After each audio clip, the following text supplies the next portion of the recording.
On the manicured lawn of his $20 million estate, the billionaire saw what he had prayed for every night. His little girl, barefoot, hair tangled, clutching the same stuffed rabbit she was buried with. Her dress was torn, smeared with soil, her skin pale, as if she had just clawed her way out of the earth.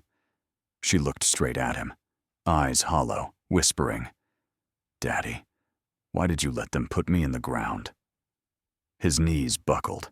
Security cameras showed nothing, and the guards swore no one was there. Yet the grass where she stood was wet with tiny footprints.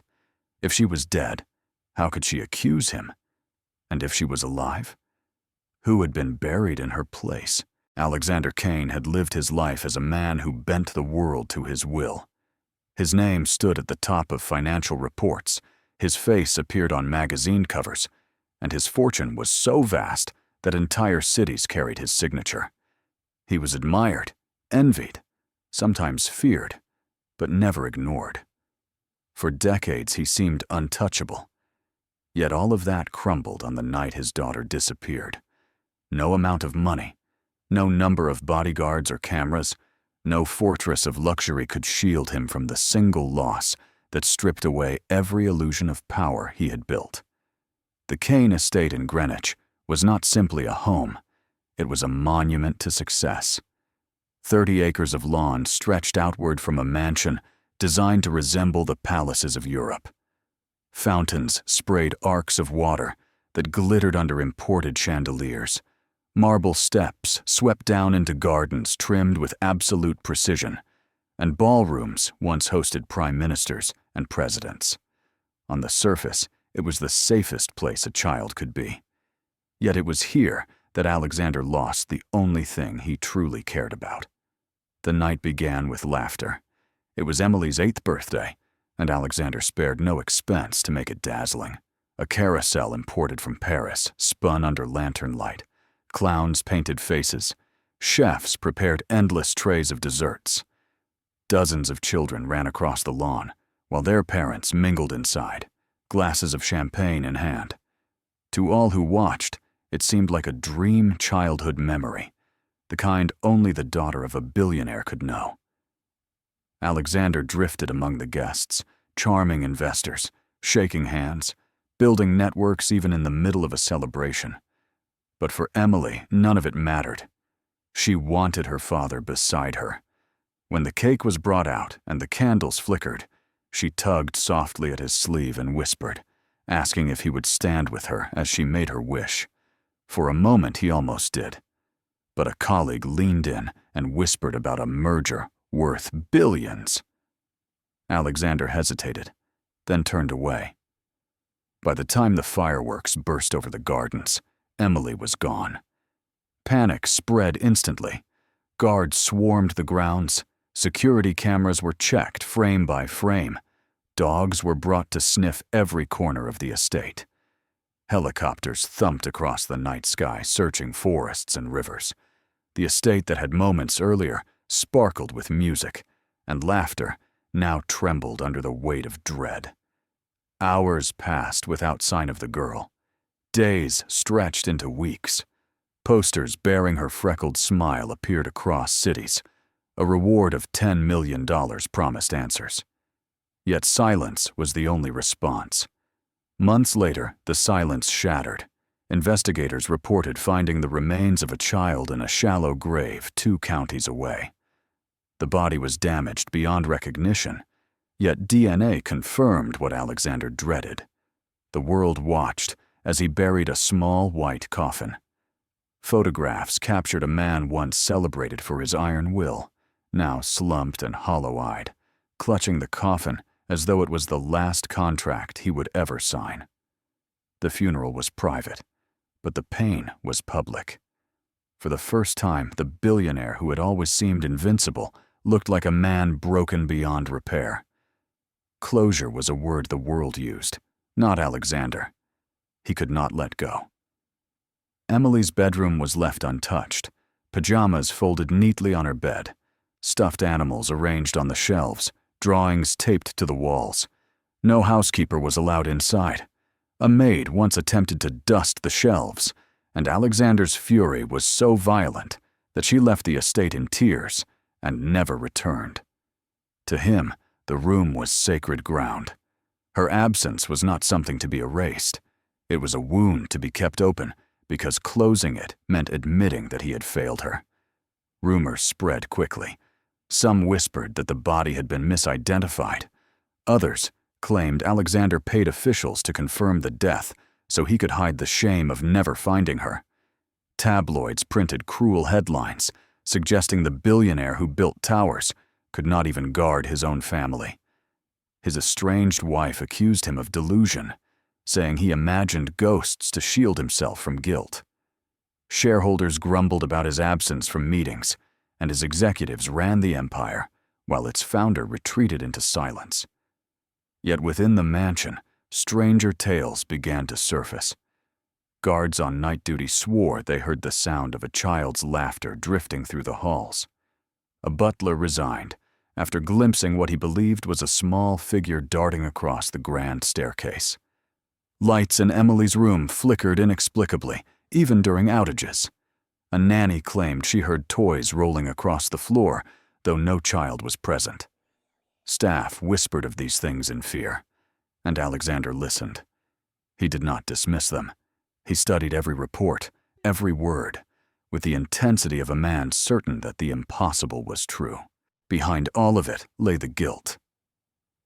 Alexander had always prided himself on instinct, on making the right move at the right moment. His billions were built on never missing an opportunity. Yet in the one moment that mattered most, he had turned away from his daughter. He saw her face every night when he closed his eyes, her small hand tugging at his sleeve, her voice asking him to stand with her.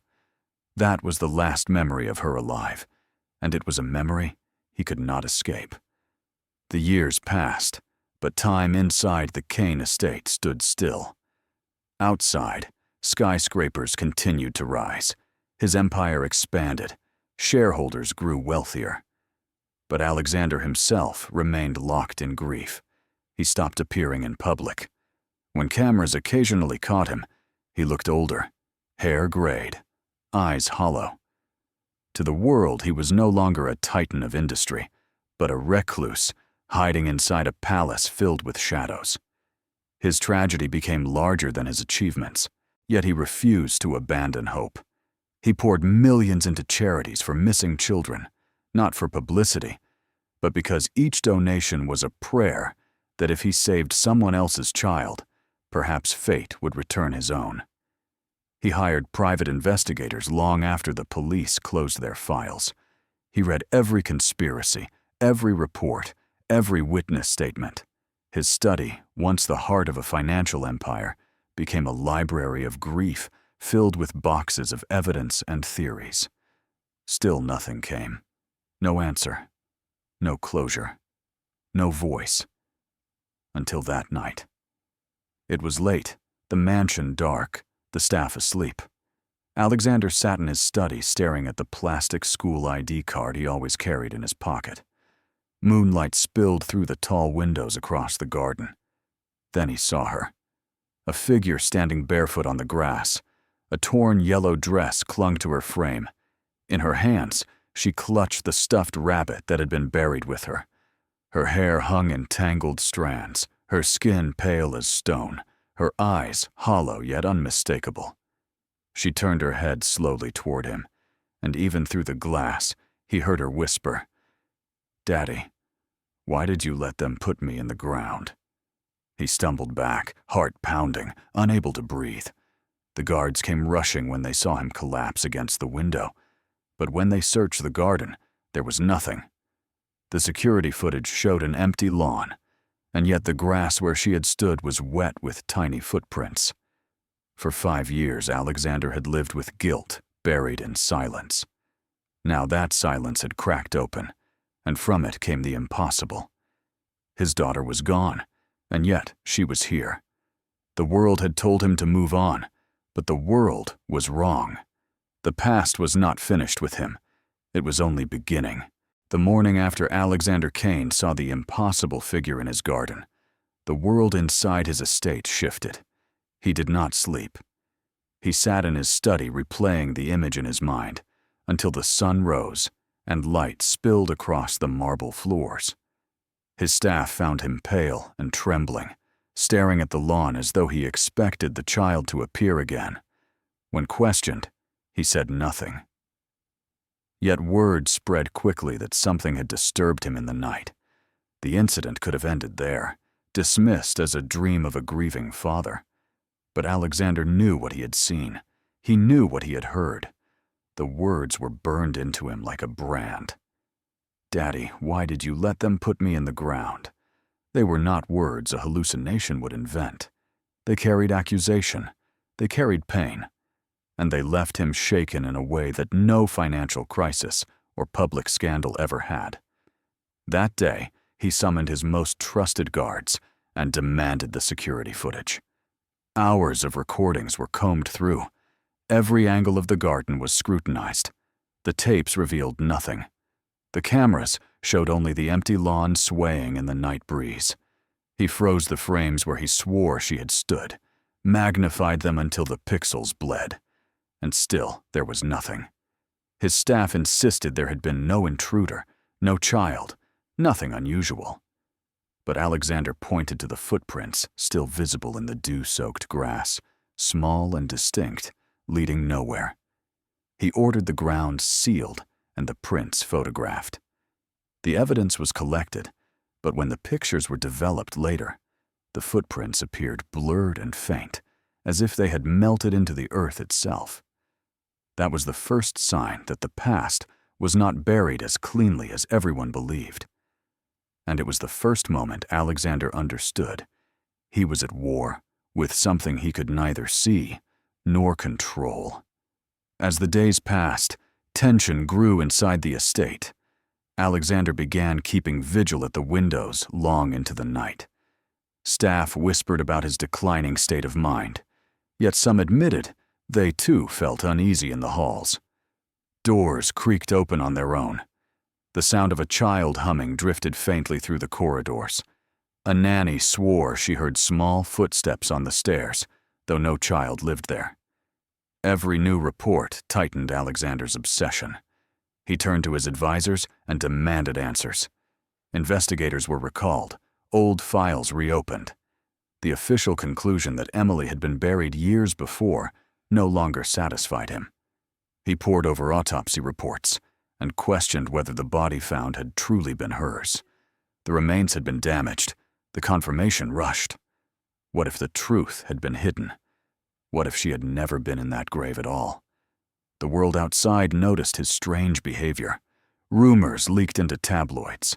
Articles appeared with titles questioning whether the billionaire had lost his mind.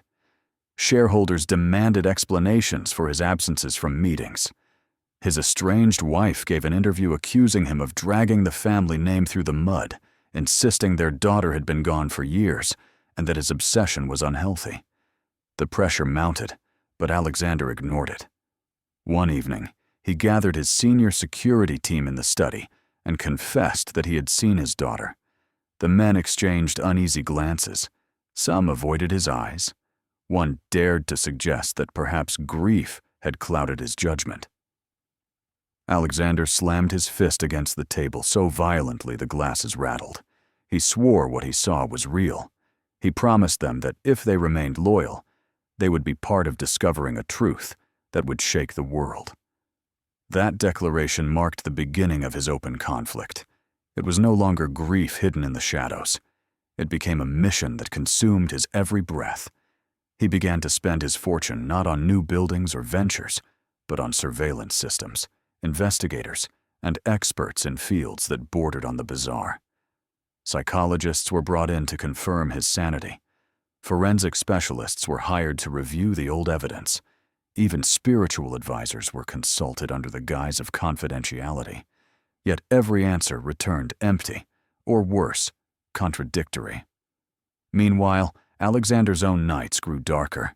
He saw Emily more than once. Sometimes she appeared in reflections, sometimes only in the corner of his vision. Once, walking through the garden at dawn, He heard her laughter drift across the hedges, and he collapsed to his knees, calling her name until his throat bled. Guards who ran to help him swore they saw nothing. But one guard, silent and pale, later admitted he had felt the air grow colder at that exact moment, as though someone unseen had passed by. The mansion itself seemed to change under the weight of these events. It was no longer a fortress of luxury. It became a cage filled with shadows. Staff resigned quietly. Friends refused invitations. Business partners kept their distance. Reporters circled like vultures, eager for a glimpse of the mad billionaire. Yet Alexander cared for none of it. His empire crumbled at the edges, and still he hunted for truth. The conflict was no longer only inside his home. It spread into his reputation, his relationships, his control over the empire he had built. His life split in two.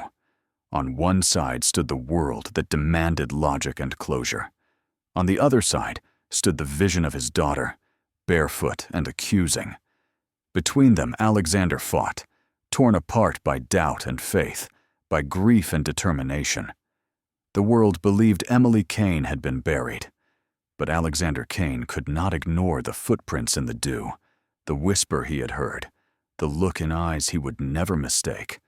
He had seen too much to walk away, and now he was willing to risk everything, even his sanity, to prove that what he saw was real.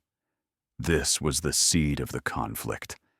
It began as a whisper in the night, a vision on the lawn, and grew into a war between truth and delusion. And though Alexander did not yet know it, the battle would lead him deeper than grief, into secrets that stretched far beyond his mansion, into a darkness that others had worked hard to keep buried. The days that followed marked the unraveling of the life Alexander Kane had once known. He had always been a man who measured progress in concrete results. A deal was either closed or broken. A building was either finished or abandoned. Yet now he was forced to grapple with something that refused to be measured, something that hovered between presence and absence, truth and illusion. And every attempt to bring order to the chaos only deepened it. He began with the technology he trusted most. New cameras were installed across the estate, hundreds of them placed in angles so precise that no corner of lawn or hallway remained unobserved. He paid for equipment designed for military reconnaissance, cameras capable of detecting heat signatures invisible to the eye. For days, the footage revealed nothing unusual. Staff moved through their routines. The garden swayed with wind. The nights passed in silence. Then, one evening, a guard monitoring the screens gasped. For 3 seconds, a small figure appeared at the edge of the rose garden. A child, barefoot, hair wild around her shoulders. The guard called for Alexander immediately, but by the time Kane arrived, the image had already vanished from the recording. He rewound the tape again and again. Each time it showed only the roses shifting in the wind. The guard insisted he had seen it. Alexander believed him. This became a pattern. Sightings whispered and then erased, traces present one moment and gone the next. A gardener discovered a child's shoe print pressed into the mud after rain. When he returned with others to show them, the print had filled itself in, the earth flat and unbroken. A maid cleaning the grand hallway found a trail of marbles rolling slowly across the floor. She screamed, dropping her tray, and when others rushed to her side, the marbles lay motionless, scattered as though they had not moved in years. Alexander grew consumed. He abandoned board meetings, left phone calls unanswered, shut himself away in his study surrounded by stacks of files. He pored over old police reports, convinced that someone had falsified evidence years ago. He demanded the coroner's records from the body buried in Emily's grave. He paid off officials, bribed archivists, hired hackers to breach systems. What he found only deepened the mystery. There were discrepancies in the autopsy, gaps in the chain of custody, reports signed by people who no longer existed. For the first time, he wondered whether the grave had been part of a deception. If Emily had not been buried there, then who was? The empire he had built began to shudder. Investors sold shares. Journalists wrote about a fortune slipping through the hands of a grieving man. His estranged wife filed new lawsuits, accusing him of recklessness and mental instability. Rumors spread that Alexander Kane had lost his mind. Yet within the mansion he pressed forward, convinced that the deeper he dug, the closer he would come to the truth. Each failure sharpened his obsession. He began inviting outsiders into his world, people he would once have dismissed as charlatans. Psychics walked the halls, pressing palms to the walls, claiming to hear the echoes of a child's laughter. Some were frauds, but others left shaken, refusing to return. A priest blessed the garden, sprinkling holy water across the lawn, where Alexander swore he had seen her. The next morning the grass was damp with footprints again, smaller than any adult could make, circling the fountain and disappearing into nothing. His staff grew restless. Some resigned, unwilling to endure the atmosphere of dread. Those who remained worked in silence, glancing nervously at shadows. Alexander dismissed their fears with a wave of his hand, but at night, when he walked alone through the mansion, he felt the same chill. Sometimes he heard the faint sound of Emily's voice calling for him. Sometimes he saw movement at the edge of his vision, the flicker of a yellow dress in the dark. The more he searched, the more he uncovered fragments of something larger. Documents hinted at private investigations suppressed years earlier. Witnesses who had claimed to see a girl resembling Emily alive months after her supposed death had been ignored. One detective had written a report suggesting abduction rather than murder, only to have his findings buried. Alexander tracked the man down, now retired and reluctant to speak. Over a glass of whiskey, the detective admitted he had never believed the remains were Emily's. He had been ordered to close the case, pressured by figures he refused to name. That night, Alexander lay awake in bed, his mind racing with the realization that his daughter's fate had been shaped not only by tragedy, but by design. The pressure around him escalated. The media camped outside his gates, broadcasting stories of the billionaire gone mad. Protesters shouted about his wasteful spending. Business partners withdrew. But Alexander pressed further. He spent millions on investigators who traced faint leads to distant cities. Each trail ended abruptly, witnesses recanting, evidence disappearing. It was as though someone powerful was working to erase every path he pursued. And then came the micro-twist, the first glimmer of something concrete. One night, reviewing security footage alone, Alexander froze. On the screen was his study, empty, recorded at 3 a.m. The camera panned slowly across the room until it fixed on the desk where Emily's old school ID card lay. Suddenly, the card shifted. No one was in the room, yet the card slid across the polished wood as if pushed by an unseen hand. The movement was small but undeniable. He replayed the footage over and over, terrified and exhilarated in equal measure. For the first time, there was evidence not just in his mind, but in reality, something no one could deny. Yet when he called in his team the next day to show them, the recording was gone. The file corrupted, the footage missing. He raged, accusing his staff of sabotage, of betrayal. They swore they had touched nothing. In despair, he locked himself in the study and pressed the card to his chest, whispering his daughter's name until he fell into restless sleep. The cracks widened. His empire slipped further. The world watched his collapse. But inside his mansion, Alexander Kane felt closer than ever to the truth. Something had stolen his daughter from him. Something had buried lies in place of her body. And somewhere within the shadows of his fortune, someone was ensuring he never found her. The conflict that had begun as a whisper was now roaring. It was no longer a question of grief. It was a battle for reality itself, and Alexander Kane was willing to risk everything, even his sanity, to expose what lay beneath. The night Alexander discovered the corrupted recording, he made a decision that startled even himself.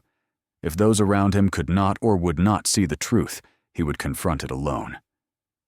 He locked the study doors, dismissed most of his staff, and kept only a few men he trusted completely. The mansion became quieter, its vast corridors echoing with his solitary footsteps. Every hour he replayed the moment in his mind when the school ID card had moved across his desk. It was proof, undeniable proof, but it had been stolen from him. Someone was watching, someone was interfering, and the thought set fire to his veins. He turned his suspicion outward. He questioned the guards, demanded reports from his investigators, and scrutinized every detail of their findings. Files had gone missing before. Witnesses had been silenced. The more he pressed, the more he saw a pattern. This was not chance. It was control. Someone with influence had ensured that the case of Emily Kane would never find daylight. One evening, a private investigator returned from a trip to Boston with something that changed everything. He claimed to have tracked down a woman who swore she had seen Emily alive 2 years after the burial. The woman described a child who looked identical to the photographs, right down to the scar on her left wrist. The girl had been with strangers, guarded closely, and when the woman tried to approach, they whisked the child away. Alexander's heart pounded as he listened. The investigator produced a photograph, grainy, taken from a distance, blurred by motion, yet the figure of a child was clear. The shape of the face, the tilt of the head, even the familiar yellow dress. It was her. It had to be her. For the first time in years, Alexander felt the rush of hope, wild and dangerous. He stared at the photograph until dawn, his hands trembling. It was not a vision, not a whisper in the dark, but something real, captured in light and shadow. He ordered his jet prepared, demanded that the investigator take him to the location immediately. Yet when they returned to the woman's home, it was empty. Furniture gone, neighbors claiming she had never lived there. The photograph disappeared as well. When Alexander tore through the investigator's files, it was missing. The man insisted he had kept it safe, swore he had shown it only to Kane, but there was no trace left. The betrayal cut deeper than any wound. Alexander felt the ground shifting beneath him. Once again, proof had slipped away, vanishing as though the world itself conspired against him. He sank into his chair, head in his hands, whispering Emily's name like a prayer. Was someone stealing the evidence, or had his own mind fabricated it to torment him further? Yet even in his despair, the memory of that photograph would not fade. He saw the tilt of her head, the outline of her dress, and he knew with absolute certainty that Emily was alive. Or if not alive, then something remained of her that refused to rest. The thought terrified him, but it also hardened his resolve. He could no longer treat this as grief. It was war. Someone had buried a lie in place of his daughter, and that someone was still out there. The mini-twist was this. What had once seemed a haunting born of sorrow was no longer confined to his imagination. For years, Alexander had been accused of chasing shadows.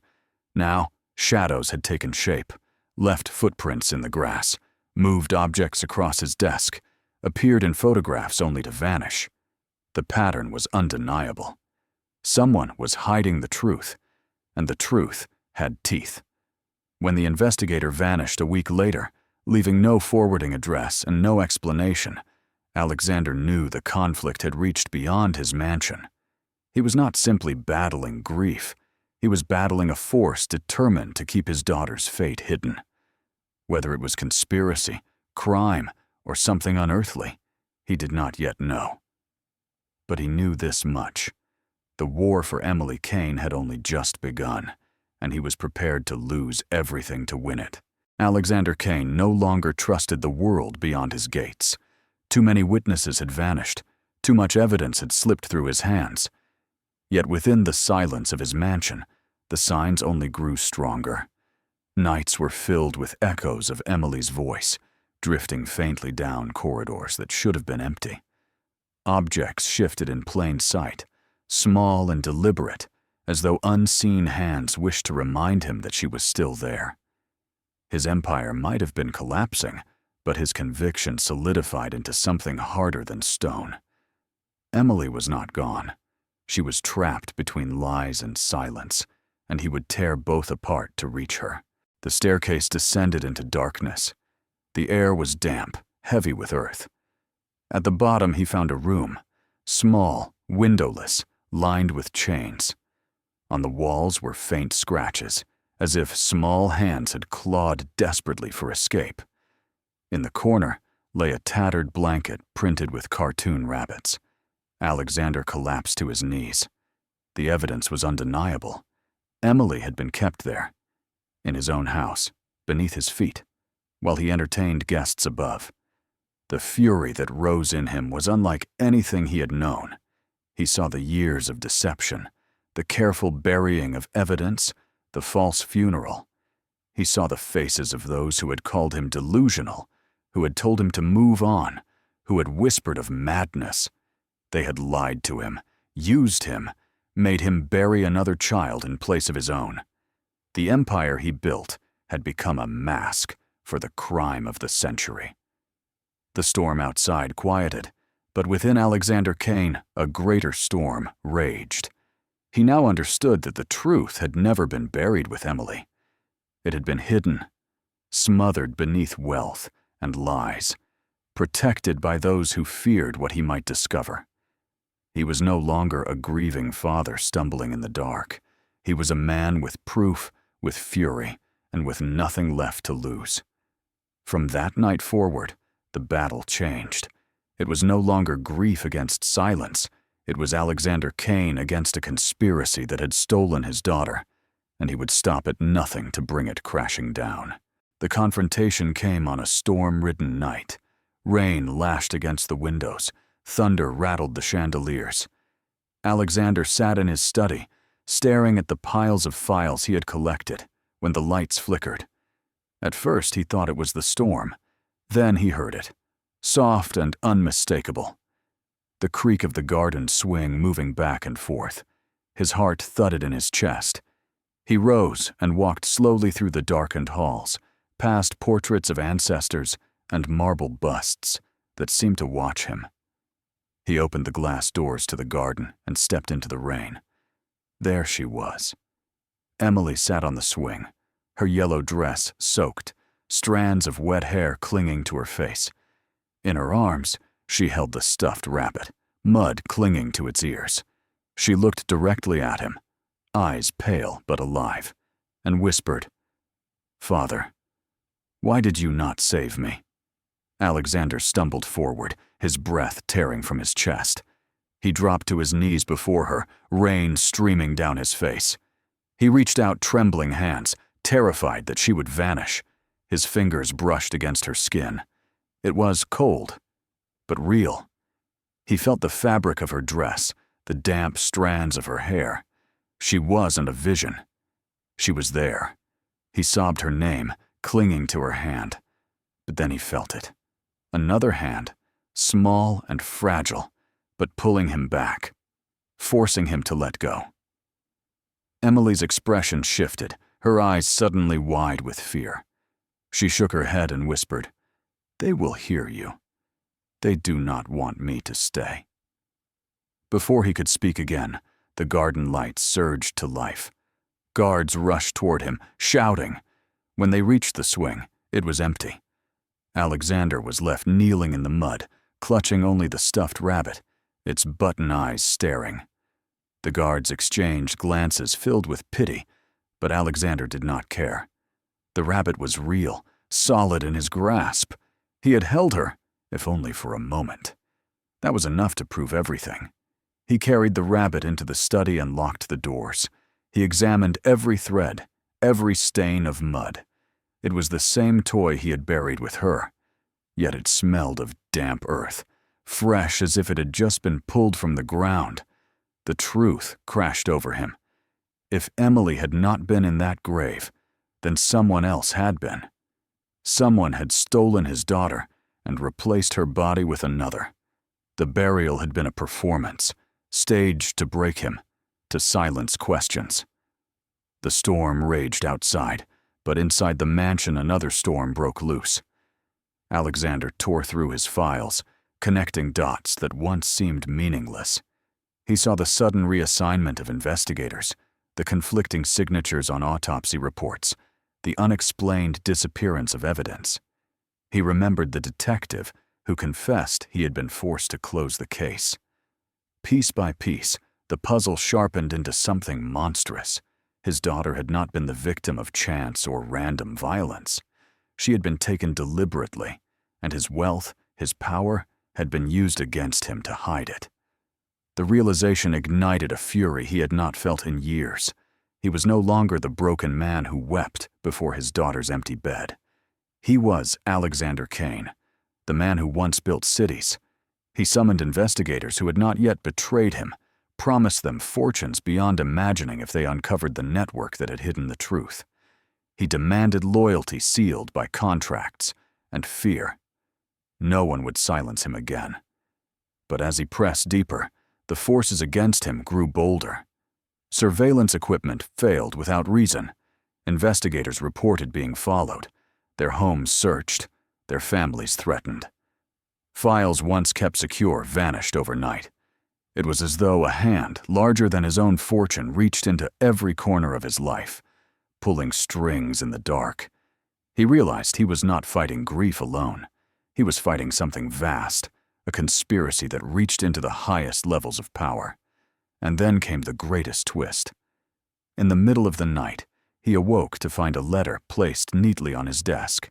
It was written in a child's handwriting, shaky but clear. Father, don't trust them. They are using you. Find the room beneath the house. He bolted upright, heart hammering.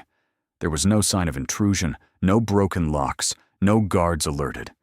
Yet the letter lay before him, its paper damp, as though carried through the rain. He tore through the mansion, searching. In the wine cellar, behind shelves of dusty bottles, he found a door he had never seen before, sealed with rusted locks. With trembling hands, he forced it open. The discovery of the hidden chamber beneath the Kane estate tore away the veil that had covered the truth for years. Photographs of chains, claw marks, and the small blanket spread like wildfire across the world. The authorities could no longer dismiss Alexander Kane as a grieving man lost in delusion. Public outrage forced the reopening of the case. Prosecutors moved quickly. Investigators, who had once been silenced, returned, and the weight of evidence grew too heavy to ignore. Files long buried were unearthed. Records revealed a network that reached far beyond the walls of the mansion. Transactions, false signatures, and hidden transfers pointed to an organized effort that had stolen children and erased them through lies.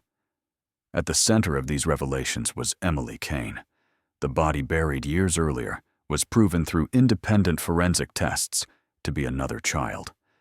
The autopsy had been falsified, the grave a carefully staged deception. Alexander stood in courtrooms as those responsible were brought forward.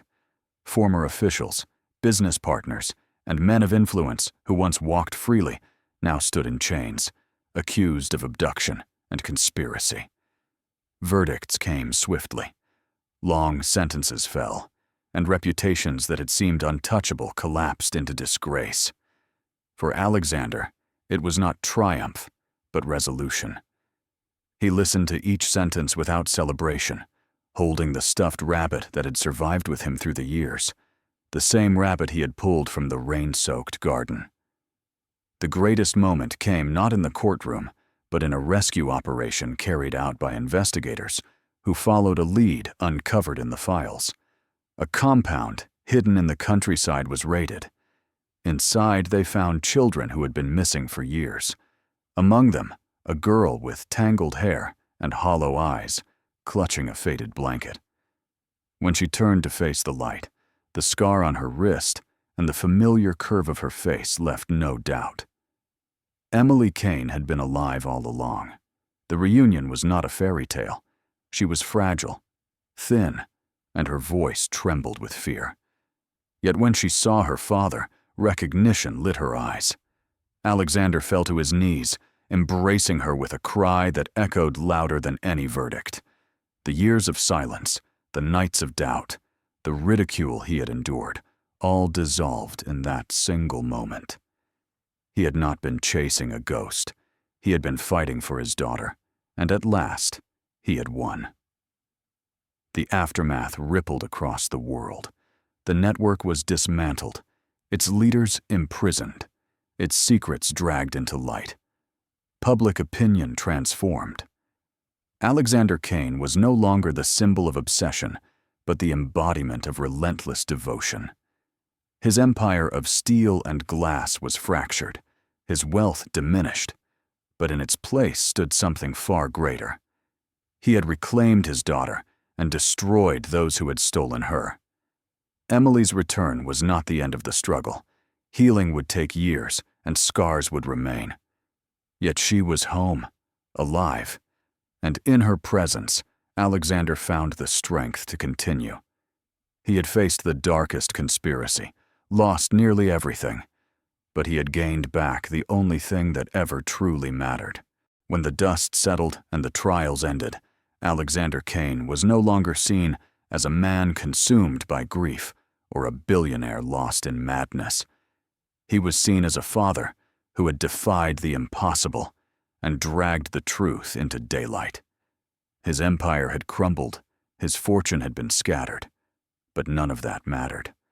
The only measure of victory was the fragile figure of his daughter, alive, returned, and clinging to his side. Emily's eyes carried shadows of the years she had lost, yet in her father's presence, she began to smile again. Their reunion was not a perfect ending. There were wounds that time alone could not heal. But in the warmth of her embrace, Alexander knew that the battle had been worth every sacrifice. He had learned what the world often forgets, that wealth can build towers, but it cannot replace love. That power can command nations, but it cannot command the heart of a child. The story of Alexander Kane is a reminder that truth may be buried, twisted, and hidden behind walls of lies, yet it cannot be destroyed. With persistence, with courage, and with love that refuses to surrender, even the most carefully constructed deceit can be shattered. He proved that a father's devotion can bring down empires of corruption. And now I turn the question to you. If the world told you to stop searching, if everyone around you insisted that hope was gone, would you still fight for the one voice that mattered most? Would you endure ridicule, loss, and ruin for the chance to see the truth with your own eyes? Tell me, if it were you, would you have stopped? Or would you have fought until the very end?